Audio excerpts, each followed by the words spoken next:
Nouvelle vidéo d'analyse aujourd'hui dans laquelle on va parler du Bitcoin et on va voir ce qu'on doit faire maintenant qu'on a une baisse, comme vous le voyez sur l'écran, d'environ 11-12% depuis la semaine dernière. Vous le voyez donc sur l'écran, depuis la semaine dernière, on assiste à une forte baisse du marché des crypto-monnaies. On a des crypto-monnaies qui résistent plus ou moins, comme le Bitcoin, l'Ether, le BNB, qui perdent autour de 10-12%, mais d'autres qui ont brutalement chuté, comme le XRP à moins 19%, le Matic et le Shiba qui ont perdu plus de 20%, Uniswap a quasiment perdu aussi 25%. Donc vous voyez, on a vraiment des baisses très violentes sur les crypto-monnaies. C'était très rapide, depuis ça stabilise un petit peu, mais c'était un scénario auquel il fallait s'attendre. Souvenez-vous, dans la précédente vidéo d'analyse, je vous disais qu'on avait absolument aucune liquidité sur le Bitcoin. C'est d'ailleurs encore plus le cas sur les altcoins, mais on avait très peu sur le Bitcoin de liquidité entre le niveau des 25 000 et celui des 32 000 $. Et ça signifiait quoi? Ça signifiait qu'on pouvait aller très rapidement d'un niveau à un autre et de façon brutale. Et c'est d'ailleurs ce qu'on a eu justement sur les crypto-monnaies. Par exemple, le Bitcoin était aux alentours des 30 000 $ et il est descendu très vite, vous le voyez à l'écran, maintenant à 26 000 $. Tout simplement parce qu'on n'a absolument aucune liquidité ici, très peu d'ordres positionnés qui permettent de ralentir la hausse ou la baisse du prix. Actuellement, le Bitcoin est à 26 000 $. Ça veut dire qu'il peut aussi très rapidement remonter à 28 000, 30 000, 32 000 $. Par contre, on a toujours cette résistance sur les 32 000 $, vous le voyez, énorme zone de liquidité, très difficile à franchir. On l'a déjà depuis des mois, cette zone-là, entre 32 000 et 35 000, 36 000 $. Ça sera extrêmement difficile à franchir. C'est également le cas de l'autre côté, à 25 000 $, là le Bitcoin a chuté à 26 000, il a encore de la marge de progression pour aller descendre jusqu'à 25 000 $. En dessous des 25 000, vous voyez que la liquidité commence à monter un petit peu plus, surtout sur cette zone-là des 22 000, 23 000 $, où ça sera difficile à franchir. Alors maintenant, qu'est-ce qu'on fait sur le Bitcoin une fois qu'il a atteint justement la zone basse de liquidité, c'est-à-dire actuellement vers les 25 000, 26 000 $? Eh bien, ça dépend comment vous êtes positionné. Est-ce que sur ces dernières semaines, vous attendiez une baisse sur le Bitcoin pour renforcer? Si par exemple le Bitcoin était longtemps à 29 000, 30 000 $ et que maintenant il est enfin à 25, 26 000 et que vous voulez holder du Bitcoin, bah pourquoi pas? On arrive vraiment sur des niveaux intéressants, même si, comme toujours, ça peut baisser à 23 000, à 20 000, etc. Mais on arrive quand même sur une zone importante de support. Cette zone importante de support, on la voit également lorsqu'on bascule sur le graphique ici, sur l'unité de temps weekly, sur le Bitcoin, où vous le voyez, le Bitcoin était longtemps, depuis le mois de juin finalement, même un petit peu avant, même en avril, il était déjà à 30 000 $, il a stagné longtemps sur ce range-là, il a un petit peu baissé de plus en plus tout au long du mois de juillet. Le Bitcoin, je vous le disais, était dans un marché neutre, légèrement baissier. Donc on voyait que les acheteurs, il y en avait de moins en moins, les vendeurs, il y en avait toujours autant, et donc on a eu ensuite une baisse brutale où on est descendu jusqu'à 25 000 $ environ, 25 500, et on s'est arrêté quasiment pile sur la borne basse des bandes de Bollinger. Donc on est clairement sur une forte zone de support actuellement. Pourquoi? Parce que déjà c'est la borne basse des bandes de Bollinger, mais c'est également une ancienne zone de support. Vous le voyez ici, début juin, le prix du Bitcoin s'est arrêté vers les 25 000 $, mais c'est également aussi une zone de résistance. Vous voyez, avant en février, c'était une zone de résistance, les 25 000 $.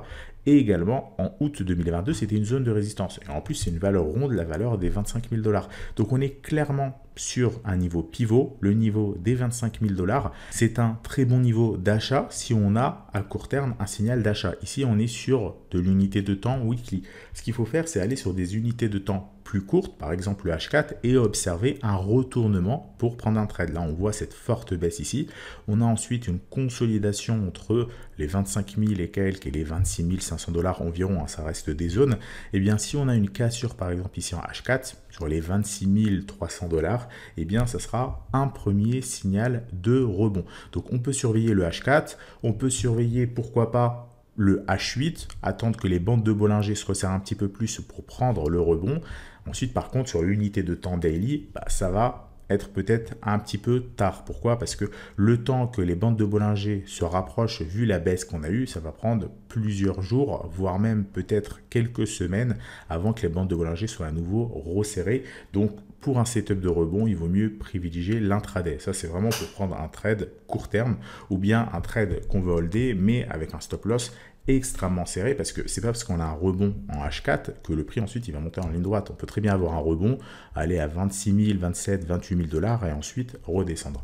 Donc voilà, ce qu'il faut en retenir, c'est que le Bitcoin, il est sur un énorme niveau de support. On est sur des niveaux intéressant, mais il faut faire très attention, c'est pas parce qu'on est sur des niveaux intéressants de support que le prix va forcément rebondir dessus et remonter. Il faut absolument surveiller un potentiel rebond et mettre un stop loss très serré. Par exemple, si on juge que le Bitcoin repart en tendance neutre haussière, en tout cas haussière à court terme, dès qu'il casse les 26 300 dollars, eh bien il faut être prêt aussi à sortir si le Bitcoin passe en dessous des 24 500 dollars par exemple, parce que ça invalidera le scénario haussier, étant donné qu'il cassera la zone pivot, qu'il cassera la bande basse des bandes de Bollinger, qu'il cassera son support et potentiellement même qu'il rentrera dans cette forte zone de liquidité. Et là, ça sera assez mouvementé, on ne sait pas vraiment ce qui peut se passer.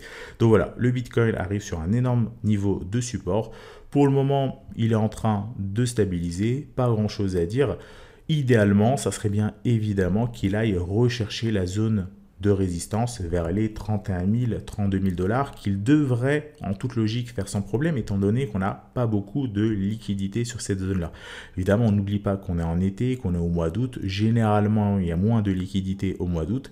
Et donc, il faudra voir d'ici une dizaine de jours, début septembre, lorsque la liquidité reviendra, pour voir si le Bitcoin ne reprendra pas sa tendance haussière d'ici là. Pour le moment, on patiente. Encore une fois, il faut patienter parce que le Bitcoin ne nous a pas donné de signal d'achat depuis maintenant des mois. Et lorsqu'il en donnera un, on se positionnera. Donc soit c'est un signal d'achat de type swing trading pour garder du Bitcoin sur plusieurs semaines, plusieurs mois. Et donc là, il faudra attendre la cassure des 32 000 dollars. Soit on veut prendre un trade plutôt court terme.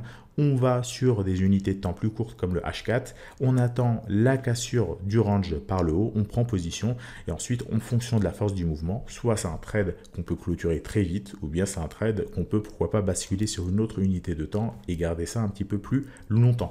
Donc voilà par rapport à l'analyse du Bitcoin, c'était tout, pas grand chose à dire de plus, on est encore une fois dans une situation identique à ce qu'on a pu avoir ces précédentes semaines. Même si le Bitcoin entre-temps a perdu environ 10%, il est toujours au final au sein de ce range au-dessus du support des 25 000 dollars. On peut très rapidement basculer sur l'Ether. Vous le voyez, l'Ether est toujours au sein de ce range. L'Ether avait un petit peu plus consolidé que le Bitcoin, donc les bandes de Bollinger étaient beaucoup plus resserrées et donc l'Ether a déjà cassé par le bas les bandes de Bollinger. Quoi qu'il en soit, encore une fois, on patiente parce qu'on n'a pas de signal d'achat. Le signal d'achat, c'est la cassure ici du niveau des 2000 dollars. On ne l'a pas eu. Donc pour le moment, on patiente. Une nouvelle consolidation et on reprend un signal d'achat. Pour l'instant, on n'est pas prêt a priori de l'obtenir étant donné la bougie baissière de la semaine dernière. Donc voilà par rapport à cette vidéo d'analyse. Si vous l'avez appréciée, n'oubliez pas de laisser un like sous la vidéo. Si vous avez des questions, posez-les dans l'espace commentaire sous la vidéo. J'y répondrai dans la vidéo de la semaine prochaine. Et je vous rappelle qu'on propose un service de trading de crypto-monnaies. Vous aurez toutes les informations en description. Ça se passe via le site CryptoTrader où dedans vous allez pouvoir connecter vos différentes plateformes d'échange, Coinbase, Binance, Kraken. On est en train d'en rajouter d'autres, on vous les annoncera très prochainement. Ça va vous permettre de diversifier vos crypto-monnaies sur différentes plateformes d'échange tout en suivant nos stratégies. Donc si vous voulez savoir à quel moment on est positionné, à quel moment on entre à l'achat sur le Bitcoin, sur l'Ether, à quel moment on revend, eh bien vous allez pouvoir suivre tout ça via le site CryptoTrader, actuellement déjà disponible sur Coinbase, Binance, Kraken. On en rajoutera d'autres très prochainement.